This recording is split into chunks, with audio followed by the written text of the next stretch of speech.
Fardako ya farda abbaa kooti Fardako galtuma sirrateeti Fardako ya farda siidaa daabale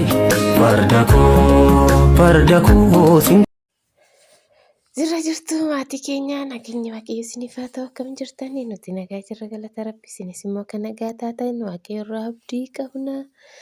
Egaa irras deebinee dhufnee jirra ramoola argitanii meelaa lakkatti bareedu mucaa kee wajjin akkanatti taphana mucaan kee dhugaa baay'ee tokko naaf gammadee bakka kana hin beeku baay'ee hin deemnu nuti maatii bira waan ta'eef baadiyyaa baay'ee hin deemnu bakka baay'ee tokko das jedhee dhugaa dubbachuudhaaf jechuudha.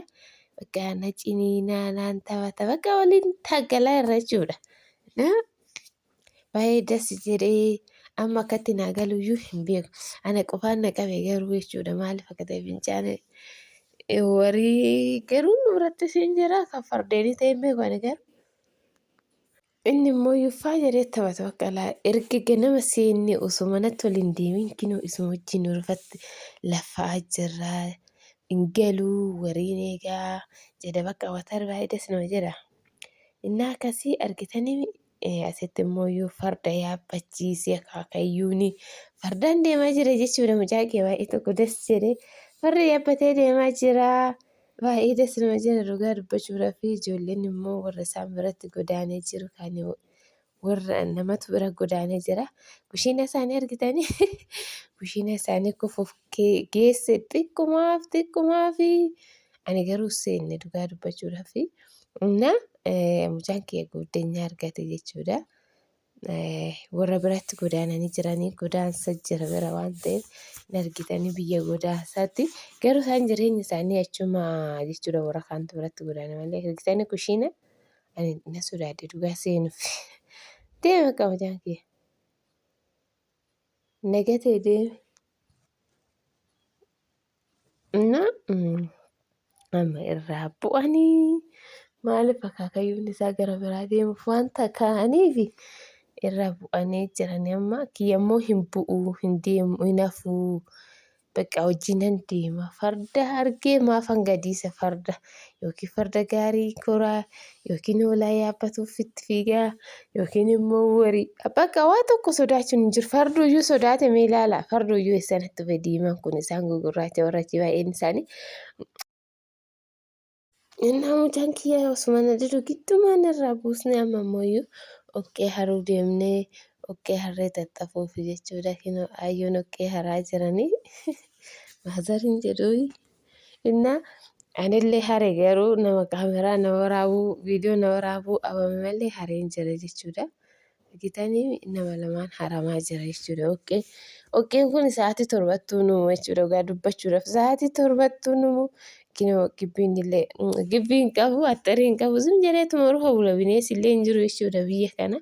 Bineensi garuu taree yeroo tokko nu fayyada. Maaliif hin jirre bineensi caakkaan hin jiru waan ta'eef bineensi iddoo caakkaa bosonaa jaalataa miti iddoo bosonni itti jiru jiraata innis amma kun bosonni hin jiru fagaatee gaafa jiru malee bosonni hin jiru jechuudha. Amma egaa ammoo yokkee finnee gara manaatitti deebinee jirra. Amma gara manaatitti immoo qursii ganamaatii fi buna dhugaa jechuudha.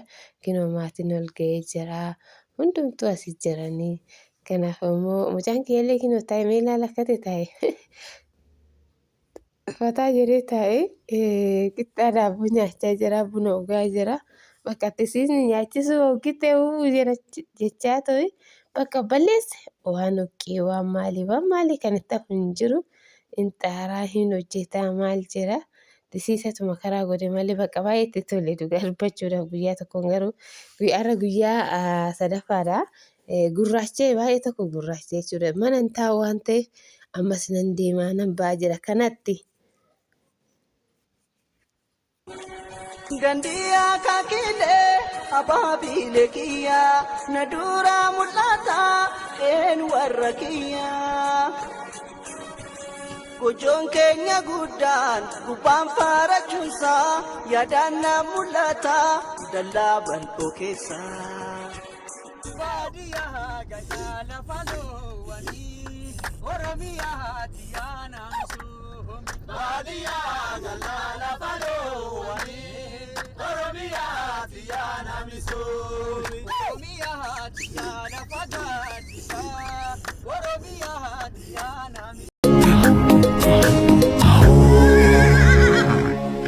farda koo yaa farda abbaa kooti farda koo galtummaa sirrateeti farda koo yaa farda siidaa daabale